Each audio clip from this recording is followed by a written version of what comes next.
What's up, guys? Welcome back, and today we're talking about Squad version 10, the Trident Strike update, which introduces the armed forces of Ukraine, as well as some weapon skins, new pack of emotes, and plenty more, including some bug fixes. So go ahead and hit the subscribe button, leave a like, drop a comment down below with your thoughts on the update. And if you want to get a copy of Squad, you can use my code SLAY3K30 for 30% off with the link in the description below. Now, if you've been keeping up with my videos, you've seen a preview of Ukraine. We're going to dive into a few more details, and then we're going to talk about more of the general aspects of version 10, which should release on November 12th. Now, the AFU faction is meant to be a Blue 4 conventional faction, and your battle groups are going to align pretty closely to that. This will include an air assault battle group, an armored battle group, of course, a combined arms battle group. You also have access to a light infantry battle group, along with a mechanized and motorized battle group. And finally, the AFU will also have a support unit and an amphibious assault unit. Now, within these units for commanders, the AFU is going to get a brand new type of airstrike, in the precision bombing airstrike. This is going to operate a little bit differently in terms of laying out the airstrike. You'll be setting this up to actually indicate exactly where you want the two bombs coming from the Su-25 to be dropped. In addition, the AFU commanders will also get a recon UAV and static and creeping artillery barrages. Now, there are two emplacements the AFU is coming with, including the Stugna P ATGM emplacement. And we talked about this some in our sneak peek of Ukraine, but this allows for the launcher to be remotely controlled. The laptop or control unit just needs to be within 30 meters of the launcher.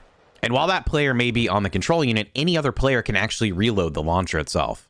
The AFU will also get a Soviet-era AGS-17 automatic grenade launcher, which is essentially meant to rival the MK-19. Now, for the AFU, they'll be available to the light infantry, air assault, and support battle groups, but you'll also see this emplacement across other factions in certain battle groups, including the IMF, MEI, the GFI, the RGF, and the VDV. Now, let's hop over to the AFU vehicles. You're going to get the Kraz 6322 utility truck. This will have three variants, including logistics, transport, and a BM-21 Grad. Next, you get the Kozak 2M1 open top armored car with two variants, one with the NSV heavy machine gun and one with the AGS-17 auto grenade launcher, both of which will hold 9 troops. Next, we have the BMP-1 TS tracked IFE. This is built from the BMP-1 chassis, but the AFU will also have access to the BMP-1 and the BMP-2 in their respective AFU camo pattern. Next up, we get the BTR-4 wheeled IFV. This is the first IFV in Squad to have a fully modeled interior for crew and passengers and can hold a full infantry squad. But I am curious to see how this operates in the field against other IFVs. Then there's the T-64BM2 main battle tank. This is meant to be a modernized T-64. The AFU will also have access to the BRDM-2M1. It has some slight differences from the BRDMs that we're used to and can hold 1 driver, 1 gunner, and up to 6 passengers. And will also feature a fully modeled interior. The AFU gets MTLBs both in the logistics and PKT machine gun variants. They will also have access to the M18 transport helicopter. Now, when it comes to infantry, you're going to get a lot of stuff that you're familiar with, but some of this has been remodeled for version 10 of Squad. Now, the list of remodeled assets for version 10 include the AK-74 and the AKS-74, which also should receive more optic options in an upcoming release. You're also going to get the RPK-74 and the RPK light machine gun. Both have been remodeled for version 10. The SVD has also been updated for version 10 and should include an updated model of the PSO-1 scope. The RPG-7 has also been updated for version 10. The AFU will also have access to the PKM and the In-Law, which is the existing weapon from the British Armed Forces. But they'll also have some new items, including the C90CR light anti-tank weapon. The AFU will also get some new rifles, including the Malyuk Bullpup assault rifle, which will come in multiple calibers, including 5.45, 7.62, and 5.56. They'll also have access to the 7.62 UAR-10 marksman rifle. Now, from a kit perspective, I don't think anything's going to be that surprising. You're going to have a variety of kits for the SL and the rifleman with different weaponry. Plenty of scope options too, which we've sort of started to get familiar with recent updates. Of course, you will have a raider role available and a scout role available, which comes with the drone. But largely, the AFU as a faction is going to follow the template that we started to see with more of the conventional factions, a variety of weaponry to lean on for different types of situations or preferences. I am interested to see how the C90 performs out in the field compared to other anti-tank weaponry.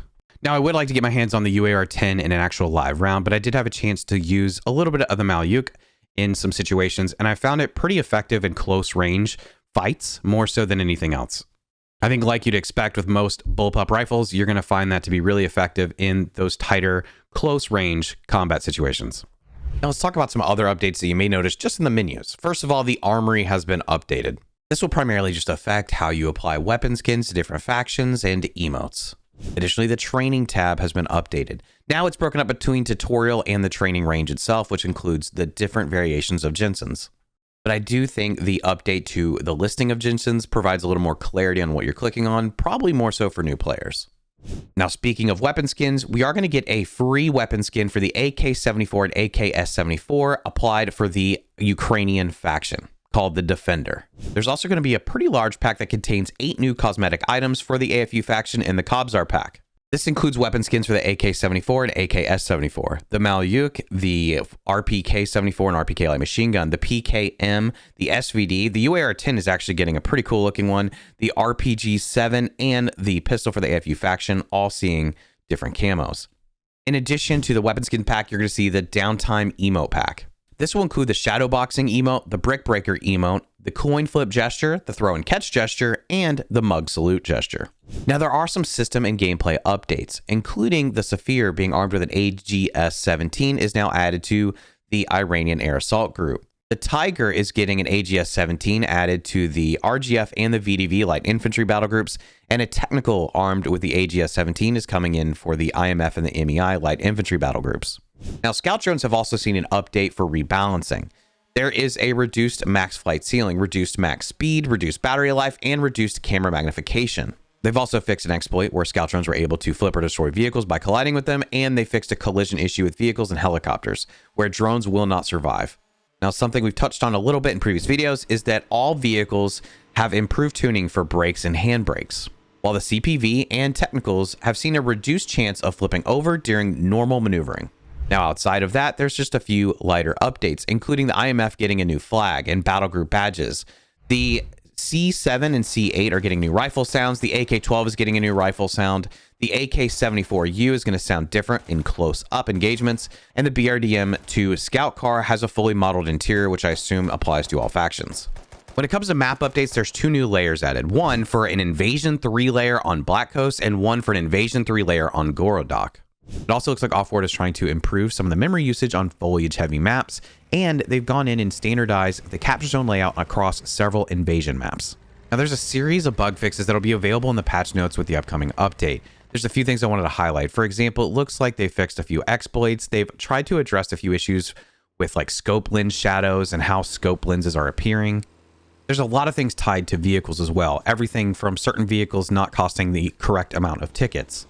The BMP3 hull clipping into the driver port, or the driver missing its leftmost viewport.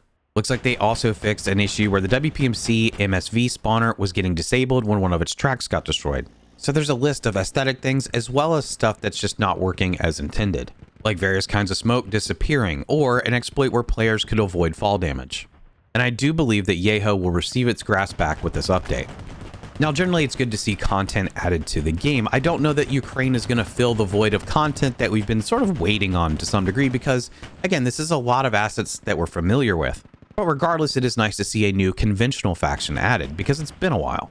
And it looks like the new sort of standard that Offworld's using for models and textures is much improved and kind of impressive at times. This obviously doesn't address every issue that the player base has right now with Squad, and there's going to be a lot of things I think upcoming with updates and some stuff like that Offworld has talked about that should get us a little bit closer to an improved performance within Unreal 5. We know within a recent letter that vehicles are going to be a focus in several updates to try to get them polished and performing better. But of course, if you go watch the Squad Health video, there are several other things that the community has pointed out that need fixes. Offworld is aware of this. It just remains to be seen the timing to which they can get to all of the things that players are faced with. Now, I would love to hear your thoughts on the new faction and the update itself before it releases, so drop a comment down below. Of course, leave a like and hit the subscribe button, and hope to see you around for the next video.